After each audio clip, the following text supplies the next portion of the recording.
Bonjour tout le monde. On reprend la conférence avec le deuxième panel, les Palestiniens sous mandat, et nous allons avoir 3 communications. La première sera animée et abordera un sujet qui aura comme titre comment le gouvernement britannique to focus on how the British government facilitated immigration and land purchases in Palestine. And this will be delivered by Professor Michael Fischbach, Professor of History at the Randolph Fischbach, apologies, says the speaker, Professor of History at the Random Macon College in Ashland, Virginia, and amongst his many publications, is the author of State Society and Land in Jordan, A Cause of Disposition, Palestinian refugees' property, and the peace process in Palestinian refugees' claims, addressing claims for property compensation and restitution. A Jewish property claim against our countries, Black Power in Palestine, and movement in the Middle East, quote unquote, how the and his next book will be entitled on the assassination of Robert F. Kennedy, and this will be published in 2026. The floor is yours. Bonjour. Je vais parler en anglais. سوف أتكلم في اللغة العربية. Yeah, oh yes, sorry. سوف أتكلم في اللغة الإنجليزية. My presentation today is about how the British government in Palestine facilitated Jewish immigration and land purchases in Palestine, which is, of course, the basis of the success of the Zionist project in Palestine. The British government, both in London and in Palestine, actively facilitated both Jewish immigration and land purchases in accordance with the Balfour Declaration. And this was done in active coordination with the World Zionist Organization. Whereas, and this is by way of an abstract, whereas before the First World War, the Jewish population in the country stood at about 25,000 people. By the end of the mandate, that had grown to 630,000, and this huge rise was almost entirely due to immigration. Indeed, that rise in population, 74% of the growth in the number of Jews in the country was because of immigration. Similarly, whereas Jews owned about 650,000 dunams of land in Palestine at the beginning of British rule, by the end that number had increased 2.5 times to 1,600,000 dunams. So in my presentation, I want to discuss this briefly with some official statistics and maps to assist me. I won't get into the history, but it's important to understand Ottoman policy toward Jewish immigration and land purchases in Palestine.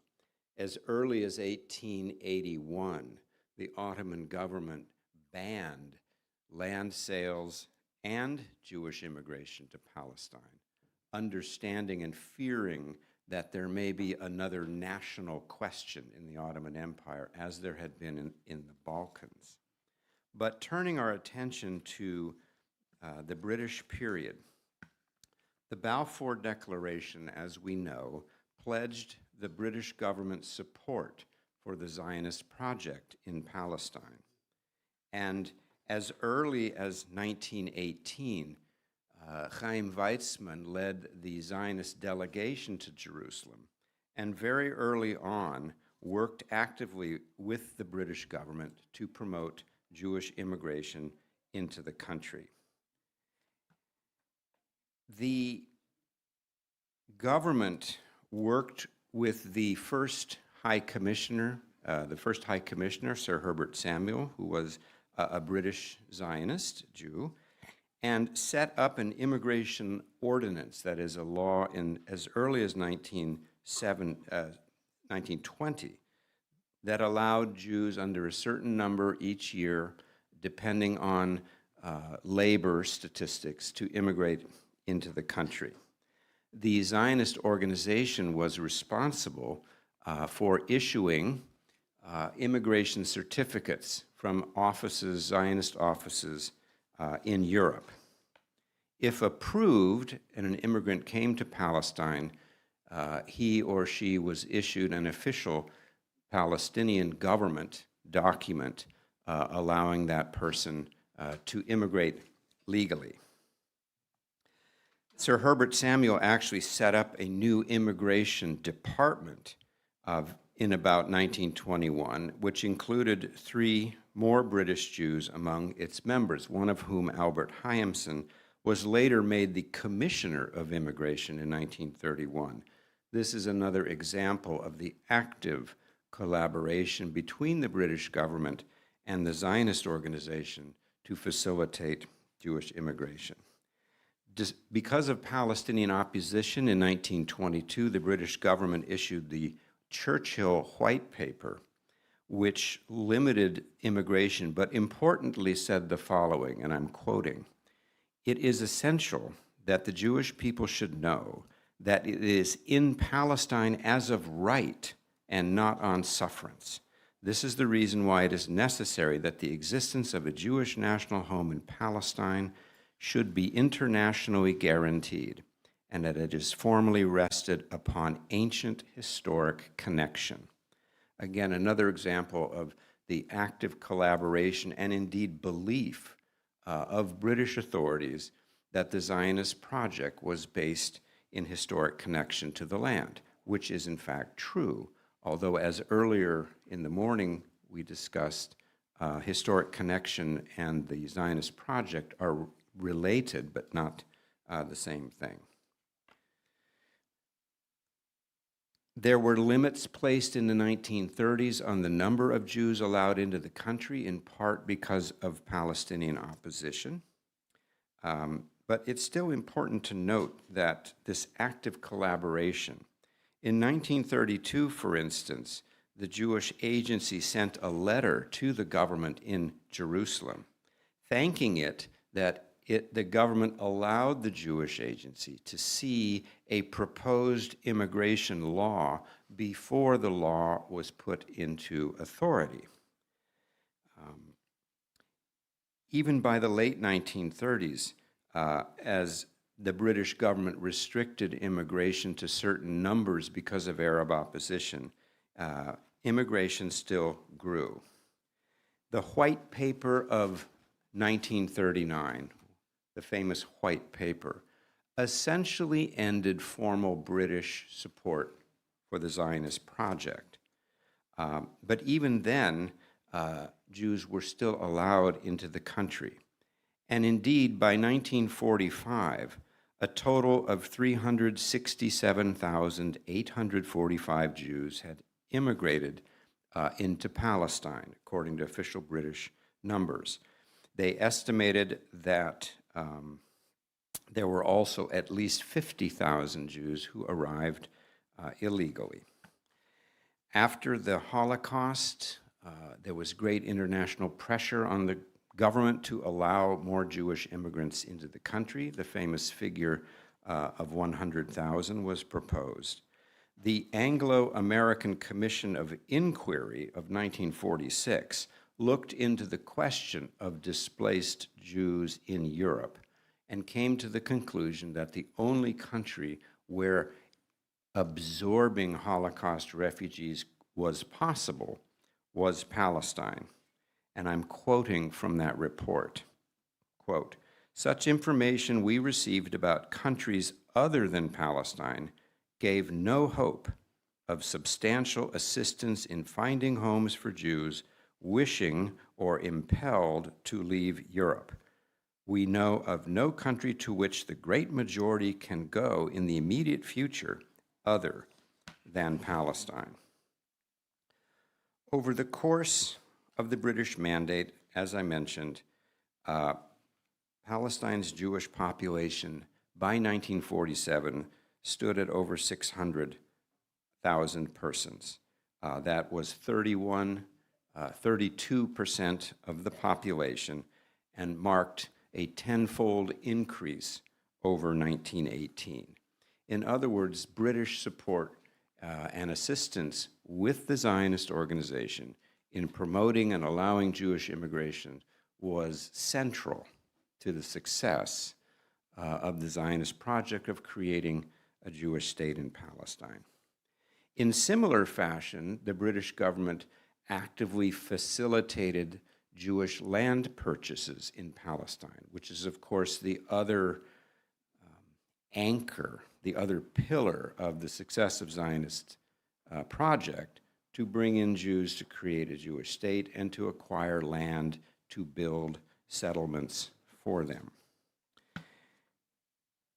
Even as early as 1918, Zionist Commission in Palestine brought with them a letter.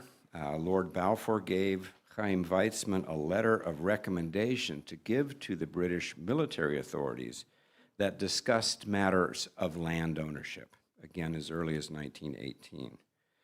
In 1919, Weizmann and other Zionists went to Paris for the peace conference after the First World War, and the delegation in Paris called for the next government in Palestine, which ended up British, to create a, quote, land commission to begin surveying and registering land, because it said, quote, the general progress of Palestine must begin with the reform of the conditions governing land tenure.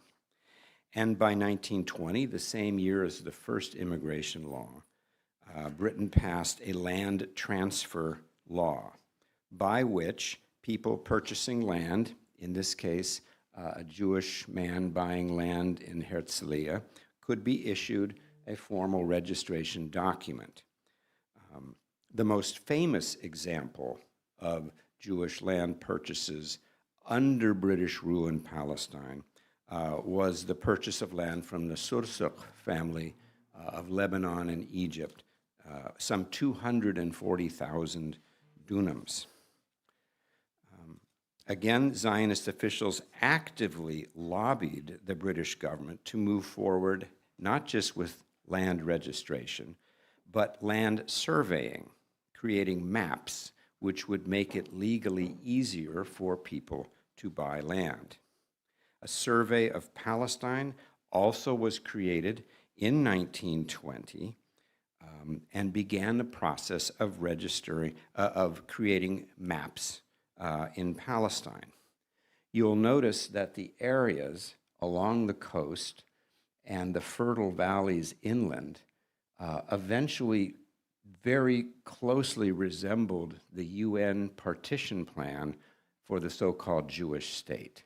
Certainly, it was the flat, very fertile regions of land, as opposed to rocky land in mountains that the Zionists wanted to buy. It also was easier for the British to survey and make maps of this area because it was largely flat.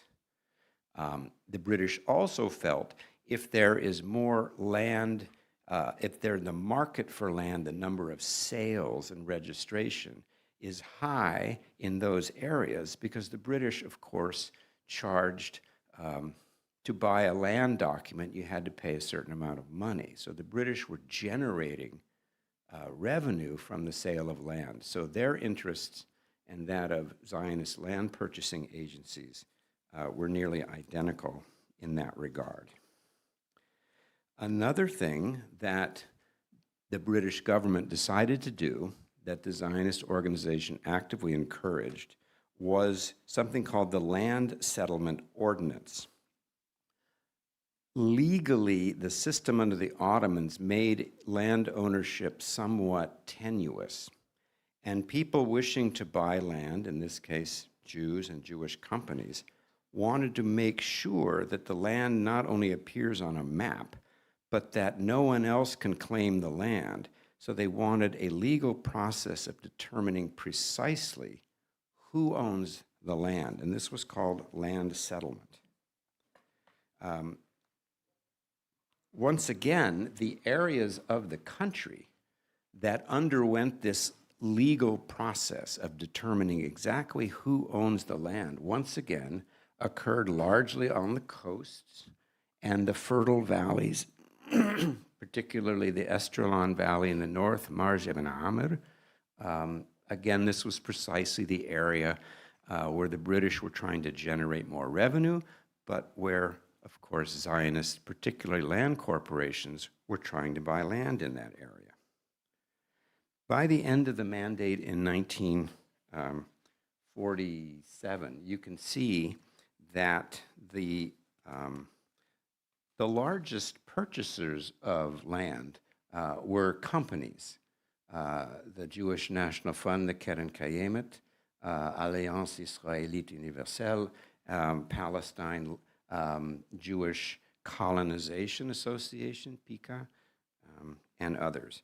By the end of the mandate, a total of 5,243,000 dunams had been what they call settled. And again, you can see the areas in that former map where the settlement took place. To move forward, by the end of 1945, as the mandate approached an end, Jews owned some 1,588,000 dunams in Palestine, which was a huge amount compared to what had been owned, 650,000, prior to the mandate. I might add that much has occurred in the literature and in propaganda over the years that says that ordinary Palestinians were selling their land to Jewish land corporations and Jewish persons. That certainly took place, but statistics from 1938, is this image 9? Wait a minute.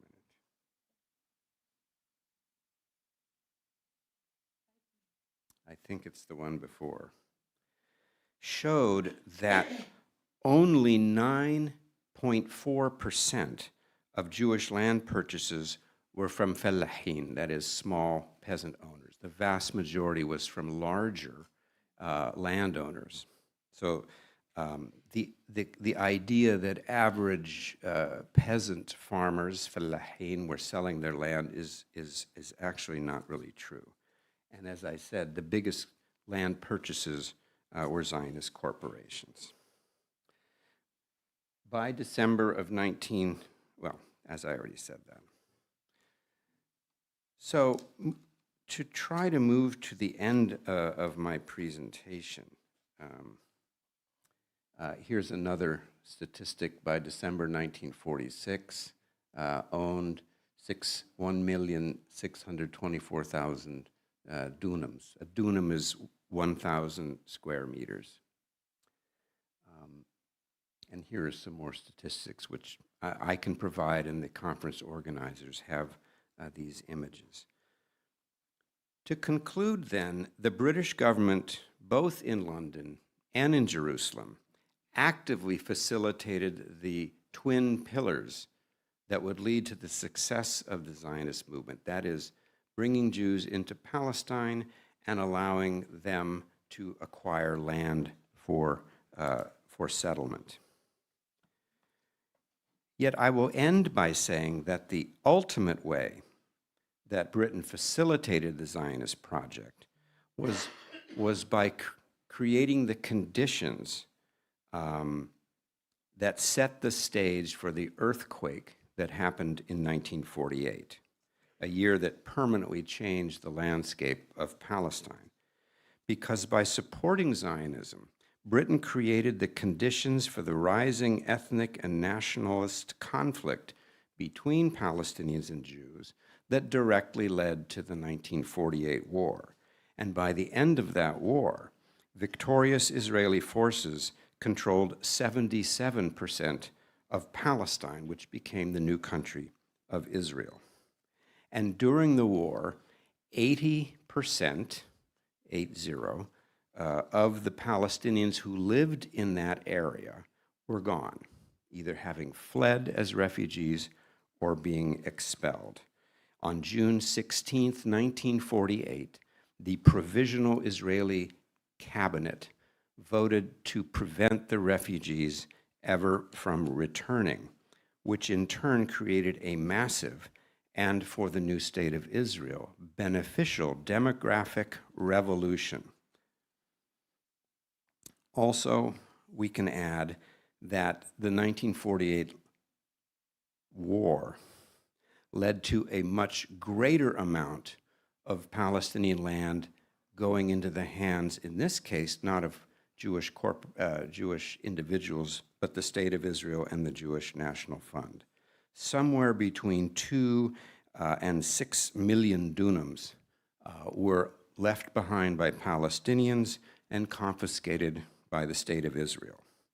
A 2013 study estimated that the value of that land in 2013 was about $27 billion. So in the final analysis, by absorbing the refugees' property, by destroying somewhere between 350 and 430 villages, renaming them, and with 80% of the Palestinian Arabs gone, the ultimate success of the Zionist project in creating the new state of Israel certainly had to do with Britain, but in particular had to do with the 1948 war, which was the ultimate result of British policy in Palestine. I think for time, I'll leave it at that, and I thank you for your attention.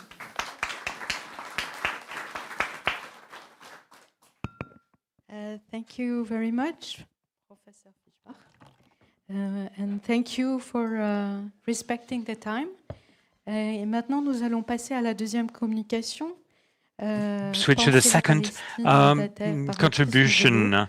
Et le titre de l'intervention, c'est Penser la Palestine sous mandat à partir des techniques et des ressources, l'exemple du contrôle de l'eau.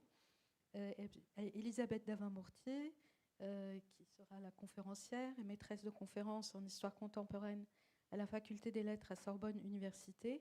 Elle est spécialiste de l'histoire de l'environnement et de l'histoire des techniques au Moyen-Orient, après une thèse d'histoire sur l'eau en Palestine durant la domination britannique 1917-1948.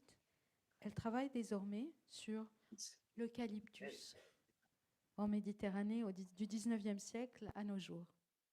Merci. Merci beaucoup. Je remercie sincèrement les organisateurs pour leur invitation à participer à ce panel. Dans les 20 minutes qui me sont accordées, je vous propose d'aborder l'histoire de la domination britannique en Palestine par le prisme des ressources en eau dans une perspective d'histoire environnementale. L'histoire du contrôle de l'eau en Palestine révèle tout un pan de l'histoire mandataire et montre les rapports de force entre les administrateurs britanniques, la population arabe, très largement majoritaire, le Yishuv et les organisations sionistes. Aucune ressource n'est naturelle en soi. Un élément de l'environnement devient ressource lorsqu'il est défini, évalué, exploité ou approprié par les sociétés humaines. L'histoire de l'eau et de ses usages en Palestine sous domination britannique se construit parallèlement aux changements politiques, économiques et sociaux qui marquent le pays. La perception, l'évaluation et la définition même des ressources en eau évoluent en fonction des moments du mandat et du rôle économique et politique que les acteurs de la Palestine mandataire, qu'ils soient britanniques, arabes ou juifs, whether Arab or Jews, given to them. Perhaps pour le présent et pour l'avenir. C'est mieux? Oui. is that better? Okay, it seems it's better now. Okay, during the British mandate in Palestine, the use of water, in particular for agricultural and domestic purposes, has intensified. This resource has gradually become a key part of the potential for the economic development of the country, to show how control of water emerges as an environmental and political challenge that is key in the eyes of both the British, the Zionists, and the Arab players. This is based essentially on this presentation. It's based on the archives of the British held and in Israel, and also the Jerusalem archives and the Palestinian press.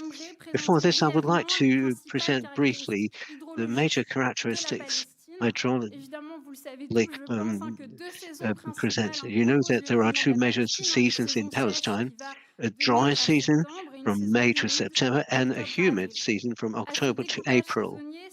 And after this, you have some great climatic discrepancy between the coastal plain, favorable to irrigation, and the mountain areas where the cultures are more counting on rainfall. And then you have the marshes and in the north of the country. Beside rainfall, the surface water and underground water constitute the major water reserve of Palestine, which is crossed by a number of waterways, Jordan, wieght in Hebrew, near Tel Aviv, and Tishon near Qatar. Also to be noted is the importance of the Tiberias Lake, the Dead Sea also, which contribute water for these territories at the beginning of the 20th century. I will now go through a chronological history of water control from the conquest of Palestine in 17 and to the years 1920 to water becoming a military and sanitary challenge. Then in the years in 1930s is when water is asserted as a political challenge with different attempts to legally control it. And in the 1940s, I will tell you about the failures for the mandate of water control and the preparation for a hydraulic future in the year 1940s. So when the Egyptian troops conquered Palestine in 1917, in fact, they rely on a mapping work that had been completed at the end of the 19th century. And in fact, these maps will make it possible for the troop to locate the villages, but also to locate the major water resources and waterways. Water is a major challenge during the Palestine campaign as it is sought for, and it's all feared whenever you are talking about stagnating water where malaria is frequently found. So there are also some arid regions which pushed the British commandment to have a water provision policies that is managed by the British military. Water is also at the heart of military conquest in October 1917 when an offensive is made against Beersheba in order to take hold of the water well in the town. It's key to the military operation. It's a situation that the Ottoman troops are quite aware of, and they will even go as far as destroying a number of wells on their way, on their retreat, so that these wells do not fall in the hands of the British. And the zones infected by malaria affected about half of the British troops. And during the implementation, en Palestine, la gestion des ressources en eau ne constitue pas une priorité pour les administrateurs britanniques. L'économie de la région ne repose I'm pas sorry, but sur un there's vote a sur les real obligations problem en with the eau sound. pour le There is développement some agricole ou echo, industriel, comme c'est le cas évidemment en so we Inde ou cannot c'est le cas translate just now. en Égypte. À titre de comparaison, on a By des way of dizaines comparison, d'ingénieurs we militaires have qui œuvrent à la dozens of planification military des engineers infrastructures working hydrauliques on the depuis les années planning of 1850 the en Égypte. hydraulic infrastructure in En Inde, Egypt. et en Égypte, depuis la fin du And, 19e siècle, on a un Irrigation and we have Department qui gère la question de l'eau. Ce n'est pas le cas dans le monde it's contemporain. impossible to Pourquoi? translate. We're Parce que sorry, la but we're zone having est some liée incredible à la gestion echo. de l'eau et de l'irrigation au début, dans les premières années du mandat. Donc, pour le gouvernement de Palestine,